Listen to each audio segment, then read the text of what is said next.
Hello everyone, welcome to the Axia IAS academy. तो चलिए देखते हैं कौन से इम्पॉर्टेंट न्यूज़ आर्टिकल हैं जो रेलेवेंट रहेंगे एग्ज़ाम पर्सपेक्टिव से। तो इस डिस्कशन में मैं डिफरेंट आर्टिकल का समरी आपको बताने वाला हूं।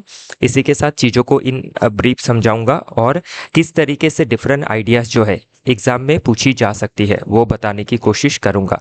ये जो एनालिसिस है सिलेबस के हिसाब से है और पास्ट ईयर का क्वेश्चन पेपर जो है उसका जो ट्रेंड रहा है उसके हिसाब से है, ताकि हम जो भी पढ़े एग्जाम ओरिएंटेड हो, क्रेडिबल रहे और ऑथेंटिक रहे। एडमिशन ओपन है, बाकी एडमिशन का डिटेल्स सभी चीज़ें इसमें मेंशन की गई है, कोर्स फीचर्स एंड हाइलाइट्स, तो इसको एक बार आप देख लीजिएगा। और इसके बाद अगर कोई डाउट रहता है या फिर आप इच्छुक है एडमिशन लेने के लिए तो आप कांटेक्ट कर सकते हैं हमारे एडमिशन डेस्क में, जिसका नंबर है 6002417488। तो चलिए देखते हैं आज का पहला आर्टिकल। तो आज का पहला आर्टिकल जो है ये एक कॉशन दिया गया है जो इंडिया का फॉरेन पॉलिसी है या फिर हमारा इंटरनेशनल रिलेशन है। तो हाल ही में because of disruptive trade policies of Donald Trump and imposing 50% tariff on India's export, जिसके वजह से क्या है इंडिया और यूएस का जो इकोनॉमिक एस्पेक्ट से जो रिलेशन है वो बिगड़ा है।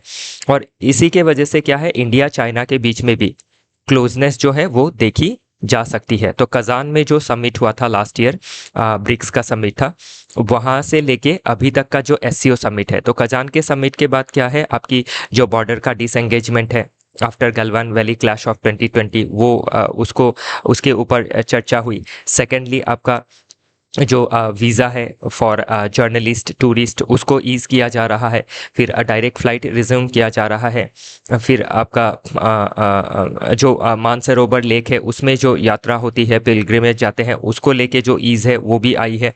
और इसमें आपका हाल ही में जो एससीओ में मीटिंग हुआ, इसमें दोनों ही देशों की तरफ से दोनों ही देशों के काउंटर पार्ट ने पॉजिटिव साइन दिखाया है। लेकिन इसमें जो आर्टिकल आया है आज, ये एक कॉशन दे रहा है, एक चेतावनी सा दे रहा है कि जो चाइना है उससे हमारा इंटरेस्ट कभी फुलफिल नहीं हो सकता है, क्योंकि चाइना जो है इंडिया के लिए एक स्ट्रैटेजिक लेवल पे थ्रेट है। किस तरीके से, अगर 1949 में जो चाइना आज़ाद हुआ था या फिर पीपल्स रिपब्लिक ऑफ चाइना बनी थी, उसको इंडिया ने ही पहले रिकॉग्नाइज किया। इंडिया ने एक अच्छी रिलेशन बनाने की कोशिश की कि जो 20th सेंचुरी है उसमें एशिया में स्पेशली इंडिया चाइना का रिलेशन अच्छा होना चाहिए, और दोनों ही देशों के बीच में जो डेलीगेट्स है आना जाना, स्पेशली इंडिया के देन पीएम का ट्रैवल करना टू चाइना, देन जो माओ जेडंग है या फिर जौ एन लाई के साथ जो आपकी डेलिबरेशन हुई, या फिर जौ एन लाई का इंडिया में आना, तो ये सभी चीज़ें देख के लग रहा था कि जो रिलेशन है अच्छा रहेगा। या फिर 1954 का जो पंचशील एग्रीमेंट था। लेकिन इसके बाद भी क्या है, चाइना ने जो यूनिलैटरल एक्शन लिया या फिर वार घोषणा की इन 1962, उसके बाद से आप देख सकते हैं इंडिया चाइना के बीच में जो दरार है वो काफ़ी बढ़ा है, और इस दरार को बढ़ाने में सबसे महत्वपूर्ण जो रोल है वो प्ले किया है बाय चाइना। फॉर एग्जाम्पल जो ईस्टर्न लद्दाख है, जो इंडिया का टेरिटोरी है, उसमें काराकोरम हाईवे बनाना या फिर अरुणाचल को क्लेम करना। थर्डली आपके पाकिस्तान को हेल्प करना अगेंस्ट इंडिया। तो हाल ही में जो आपका ऑपरेशन सिंदूर था उसमें भी चाइना ने पाकिस्तान को लॉजिस्टिकली, फाइनेंशियली, मिलिट्रीली सपोर्ट किया है। इसी के साथ बांग्लादेश के साथ जो प्रॉक्सिमिटी है चाइना का, या फिर जो प्रॉक्सिमिटी है विथ म्यांमार के साथ, प्रॉक्सिमिटी है विथ कंट्रीज लाइक नेपाल, जो नेपाल अभी ट्रेडिशनली हमारा अच्छा दोस्त रहा है, तो उसके साथ भी रिलेशन जो है वो खराब हुआ है बिकॉज ऑफ चाइनाज प्रॉक्सिमिटी या फिर चाइना का मैनिपुलेशन जो है। फिर चाइना का रिलेशन अच्छा है विथ मालदीव्स, श्रीलंका के साथ भी जो हमने देखा कि जो हम्बनटोटा पोर्ट है वो भी लीज में ले लिया गया बाय चाइना। तो अगर देखें तो साउथ एशिया, जहाँ जिस रीजन से हम बिलोंग करते हैं, उसकी जो मोर देन 50-60% नेशंस है, उससे भी ज़्यादा भूटान को छोड़ के बाकी सभी नेशंस के ऊपर चाइना का जो इन्फ्लुएंस है वो बढ़ा है। तो इससे क्या है, चाइना के साथ हमारा जो प्रॉक्सिमिटी है या क्लोजनेस है ये ज़्यादा दिन नहीं टिकने वाला है। इसके पीछे जो अंडरलाइंग कॉजेस मैंने आपको बताए हैं। तो इसीलिए इस आर्टिकल में ये बताया गया है कि समय रहते ही हमें यूएसए के साथ जो भी मनमुटाव है उसको ठीक करना काफ़ी ज़रूरी है। नो डाउट जो टैरिफ लगाया है उससे हमारा इकोनॉमिक इंटरेस्ट वायलेट हो रहा है, लेकिन जो यूएसए है और जो इंडिया है वो आपकी फ्री इकोनॉमी है, आपकी डेमोक्रेटिक नेशन है, लिबरल नेशन है, जो मोर और लेस रूल बेस्ड ऑर्डर को फॉलो करती है।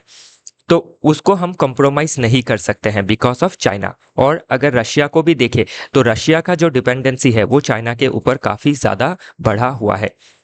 फॉर एग्जाम्पल अभी जो रशिया यूक्रेन वार है उसमें रशिया को सबसे ज़्यादा अगर कोई लॉजिस्टिकली और मिलिट्रीली सपोर्ट कर रहा है तो इट इज़ चाइना। तो इसीलिए हमारे पास जो अभी ऑप्शन है उसमें यह है कि जो यूएसए के साथ प्रॉक्सिमिटी है उसको बढ़ानी है, तभी हम इंडो पैसिफिक रीजन में, साउथ एशियन रीजन में इंडिया की जो स्ट्रैटेजिक इंटरेस्ट है उसको हम प्रोटेक्ट कर सकते हैं। बाकी अगर इकोनॉमी फ्रंट में भी देखें तो चाइना के साथ हमारा जो ट्रेड है उसमें 100 बिलियन का ट्रेड लॉस है इंडिया के साइड से अगर देखें, और 100 बिलियन का सरप्लस है यूएसए के फेवर में, जबकि सॉरी चाइना के फेवर में, जबकि यूएसए के साथ अभी भी हमारा जो ट्रेड है वो सरप्लस में ही है। तो इसीलिए क्या नहीं करना है, जो चाइना है उसके साथ हम प्रॉक्सिमिटी बढ़ा के भी अपना स्ट्रैटेजिक जो ऑटोनॉमी है या फिर जो स्ट्रैटेजिक इंटरेस्ट है उसको फुलफिल नहीं कर सकते हैं। ओके, तो समय रहते ही वही चीज़ इसमें बताई गई है। India and the USA are therefore both natural and strategic allies. Sooner we openly acknowledge this, the better. तो इसीलिए जल्द से जल्द हमें क्या करना है, इस चीज़ को एक्नॉलेज करना काफ़ी ज़रूरी है।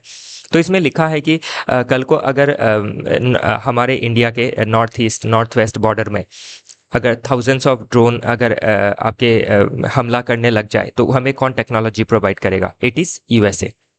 तो इसीलिए हमें ज़रूरी है कि हम क्या करें, जो यूएसए के साथ मनमुटाव है उसको दूर करें। तो यह ध्यान रखिएगा जब भी आप रिलेशन को लिखेंगे, इंडिया यूएस, इंडिया चाइना को लेके कोई भी एंगल से क्वेश्चन पूछा जा सकता है, तो उसमें यह एंगल आपको डालना ज़रूरी रहेगा।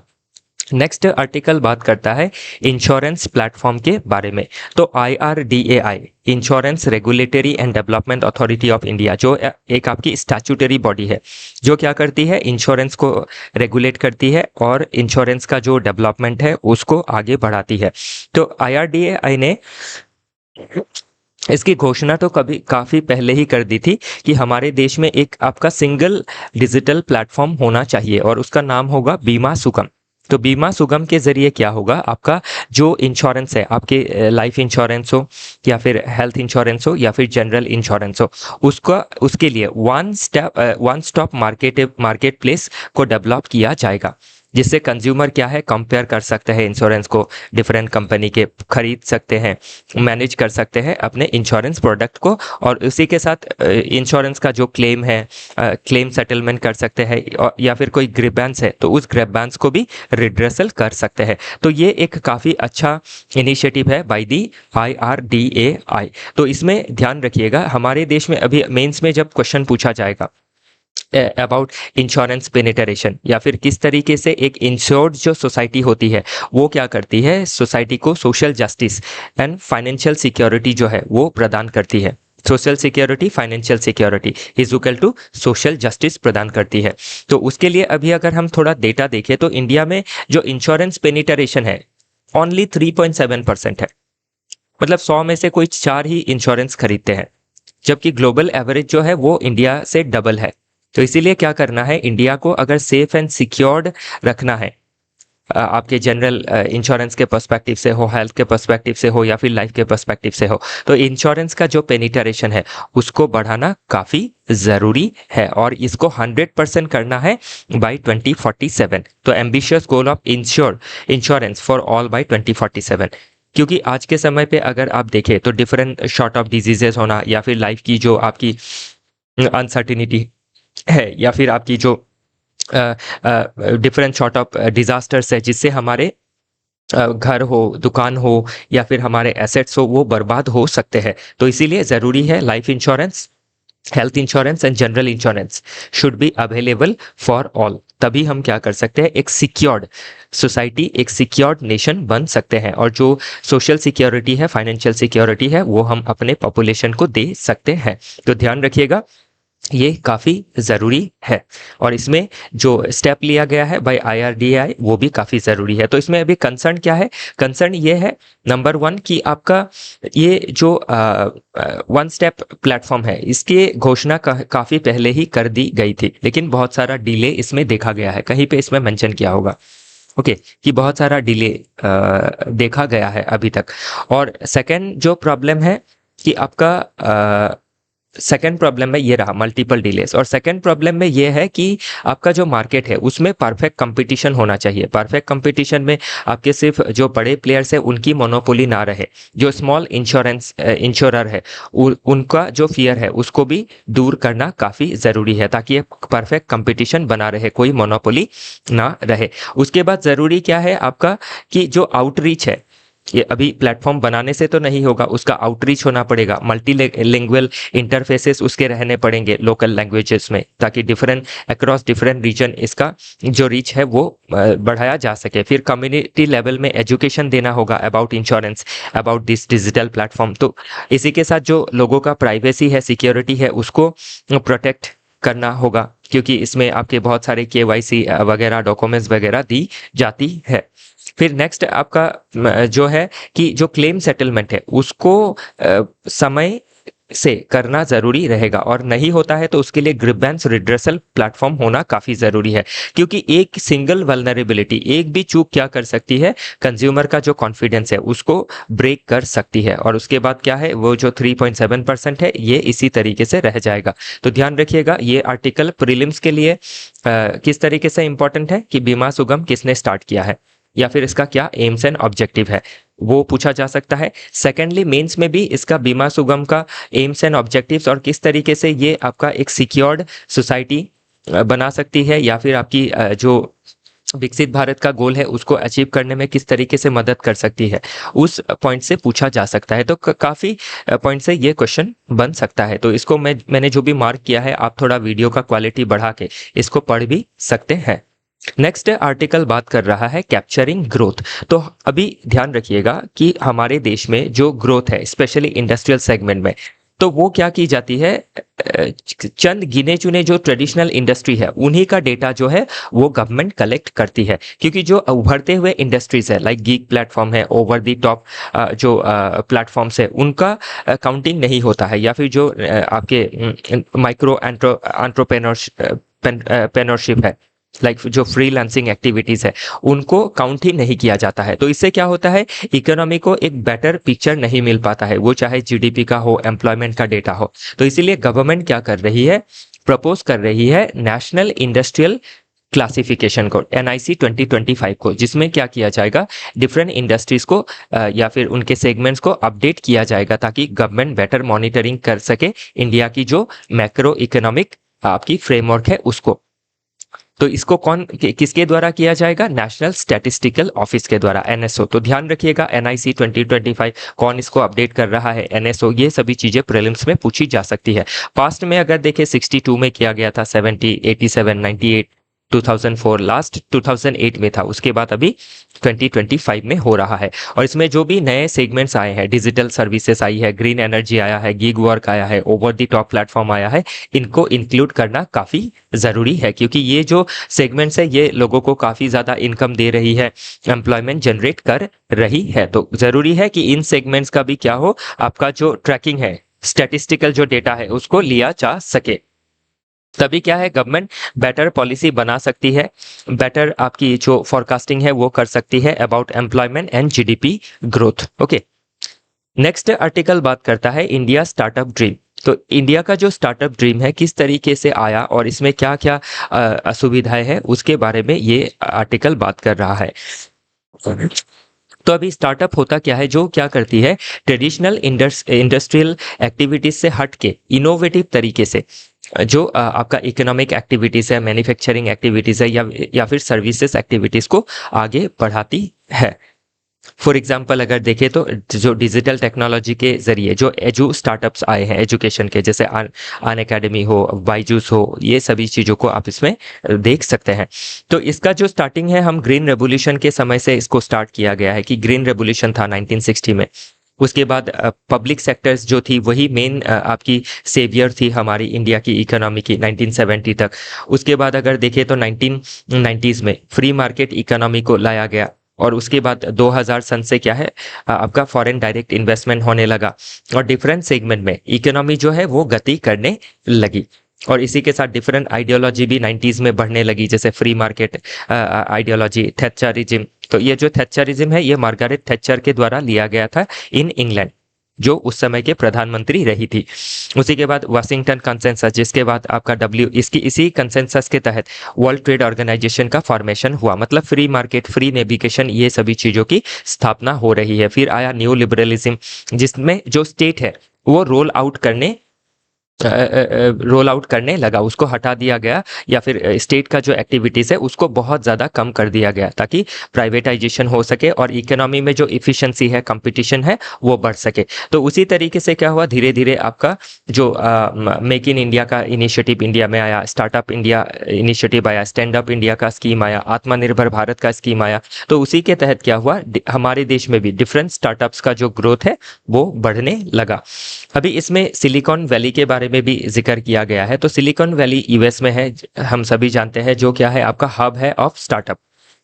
तो इसमें Silicon Valley rise as the world's premier startup hub. तो ये प्रीमियर स्टार्टअप हब है। तो अभी सिलिकॉन वैली में जो स्टार्टअप हब बना, उसके पीछे का मेन रीजन क्या है कि जो वेंचर कैपिटलिस्ट है, तो वेंचर कैपिटलिस्ट कौन होते हैं, जो बड़े बड़े आपके इंडस्ट्रियलिस्ट होते हैं, या फिर जिनके पास कैपिटल होता है, जिनका शौक होता है कि वो क्या करे, नए कुछ वेंचर में पैसे लगाए। जैसे टाटा कंपनी है, तो वो समझ लीजिए कोई जोमेटो, स्विगी है, या फिर ओला, उबेर है, उसमें आप अपना जो कैपिटल है उसको लगा सकती है।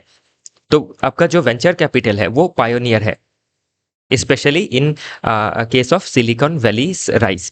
तो इसमें यही बताया गया है कि हमारे देश में भी राइज होने के लिए जो वेंचर कैपिटल है उसको आपका लेवरेज देना काफ़ी ज़रूरी है। तो अभी वेंचर कैपिटल को लेके बीच में एक प्रॉब्लम ये आया था कि जो एंजल टैक्स है, कि बहुत सारे हमारे देश में जो आपके पैसे लगाते हैं वो शायद ब्लैक मनी है। तो उसी के लिए क्या है, आपके एंजल टैक्स जैसा जो प्रोविज़न लाया गया था, इससे स्टार्टअप हो, वेंचर कैपिटलिस्ट हो, ये डिस्करेज हुए थे। तो उन सभी चीज़ों को हमें दूर करना काफ़ी ज़रूरी है, और हमारे वेंचर कैपिटलिस्ट को लेके एक आपका क्लियर कट पॉलिसी होना ज़रूरी है। और इसी के साथ गवर्नमेंट को क्या करना है, एनकरेज करना है डिफरेंट जो डिफेंस रिलेटेड स्टार्टअप है, स्पेस रिलेटेड स्टार्टअप है, और हमारे जो आपके कैपिटलिस्ट है उनको भी एनकरेज करना है, ताकि वो क्या कर सके, आपके डिफरेंट स्टार्टअप में जो पैसे चाहिए वो दे सके। क्योंकि आज के समय पे देखें तो हमारा टैलेंट पूल का कमी नहीं है।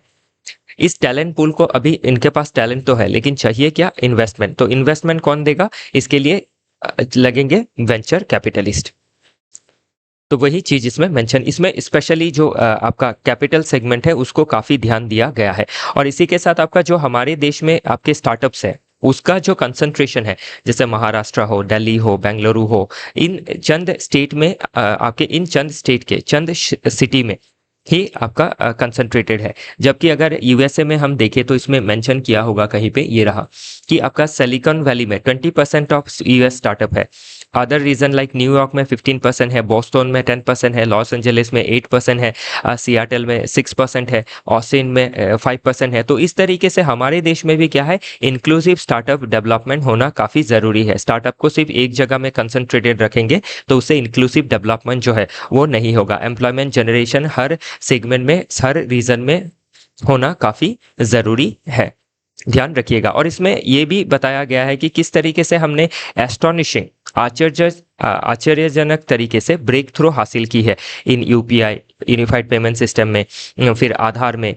ओके, और उसी से हम देख सकते हैं कि देश में जो यूज़र बेस है, टेक्नोलॉजी यूजर बेस 500 मिलियन है, 50 करोड़ से भी ज़्यादा है। 65 मिलियन मर्चेंट्स है, 675 बैंक कनेक्ट हो रहे हैं सिस्टम से, और यूपीआई 85% डिजिटल पेमेंट को हैंडल करता है इन इंडिया, जो nearly half of the world's payment है, जो ट्रांजैक्शन होते हैं अक्रॉस द वर्ल्ड। तो 50% तो इंडिया से ही होते हैं।